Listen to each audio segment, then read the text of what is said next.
Luego, Christine Zamora, Julian Haklo, and Clarice Conda. Let's give them a round of applause, please.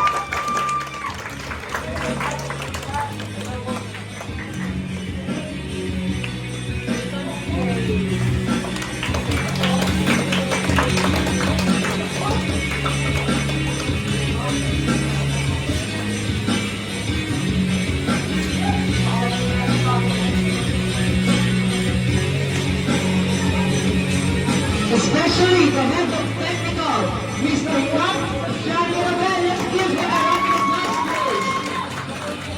Together with Travis Boya, Maria Jasmine Gutierrez, and Ricardo Daen, Martins Lucete, and Angelo Benaflor. Let's give them a round of applause, please.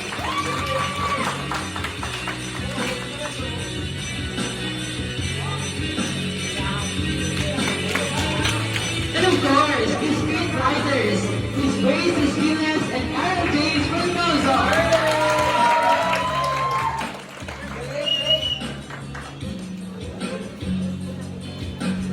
And to make the cast of this title victimizer, Miss Evelyn Francisco as Elizabeth, Mr. Aaron James Mendoza as Edward, and Gian Marabueno, Shigi Simanes, and Maria Grace Magpazok.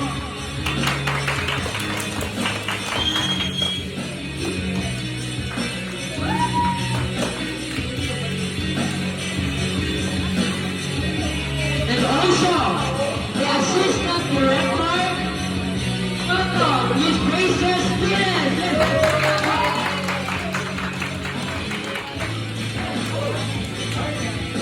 And last but not least, the overall director of this musical and title victimizer, Mr. Aaron James Mendoza.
Alright, please gather na all the members of room to mag-off ng pato. Okay. I am speechless with your performance because it was spectacular.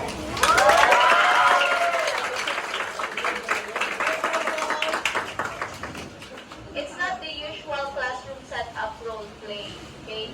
Dapat hindi nyo deserve na dito sa classroom nag-play.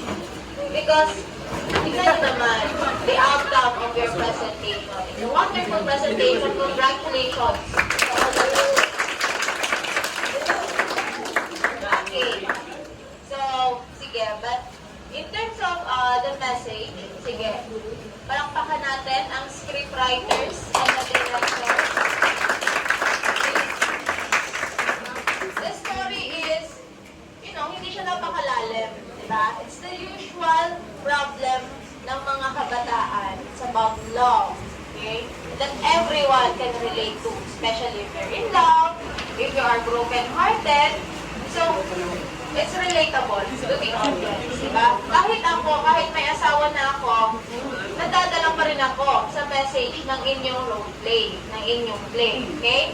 So, very timely ang message ng inyong play. Okay, let's go to the elements of drama. First, the lighting. I didn't know that lighting is possible pala inside the classroom, okay? I really like how you improvise the colors of light kasi hindi lang ako tumitingin characters, but as well as mga technical, mga ganyan. So nakita ko na you made, anong tawag doon? Yung plastic na may ibang color, yung yung pang-offer. Yon. So nagawa ninyo ng paraan, ng ganon. Yun ang sabi ko baga, in terms of the props, hindi kailangan hindi kailangan mamahalin, but you were able to improvise. And can you see the effect of the lighting sa play? Diba? So, napakalaking effect siya, although hindi natin masyado napapansin, but you know, it affects the mood of the play. Okay? Next, the sounds. I'd like to commend the people behind the sound. See?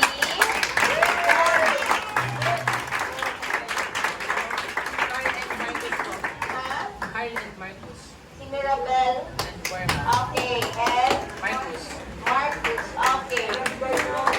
So habang habang nanonood kami ng play ninyo, nakikita ko, or napakasaktong-sakto yung mga sounds na from the, yung transition from the lines, and then biglang kakanta, saktong-sakto siya. Okay?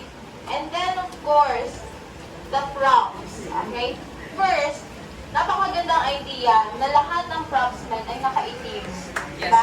Hindi masakit sa mata. Okay? Napakaraming propsmen, and then, hindi maingay sa likod. Meaning, alam kung ano ang gagawin na susunod. Hindi na nagkikiblita na, whatsoever, mga ganyan. Because the propsmen behind that already knew what to do next. Diba? Kumbaga na-orient na, may ano na, alam nila sa kung ano yung flow ng play nila. Okay? And in terms of the props, you make use of the props that whatever props are available around you. From the kutsyon, from your clothes, yung mga, eto, you were not able, but it's okay. Okay? Takot din naman ako Sa Joy, di ba nagana? Okay, so, yeah, the props. Let's go to the characters, okay?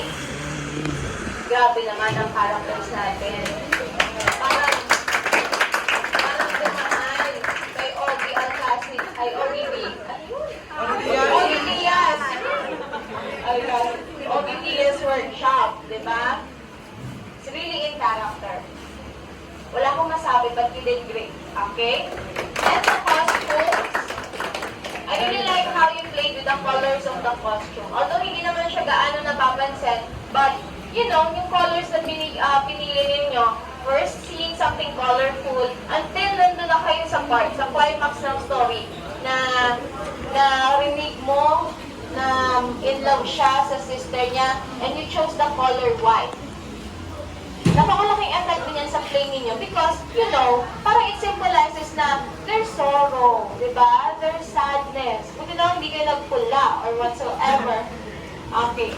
So, I really like how you caught your attention or yung binigyan niyo ng details, yung mga small details na hindi gaano napapansin. Okay? Just like what I said earlier, your play doesn't deserve to be presented inside the classroom. I hope lang na, you know, we were able to, you know, showcase your presentation outside the classroom para mas marami ang nakanood. So, congratulations to Group 2. Congratulations yan. I-highlight ko naman ang mga adjectives na teamwork, cooperation, and participation. With those adjectives, of course, nakukuha ninyo ang success sa isang event or success sa magandang outcome. So I hope you do that not just every time you have plays, but you know, sa kahit na anong ginagawa ninyo. And sana, my goodness, ngayon ko lang nakita, may mga boys natin pala, cooperative naman pala, yung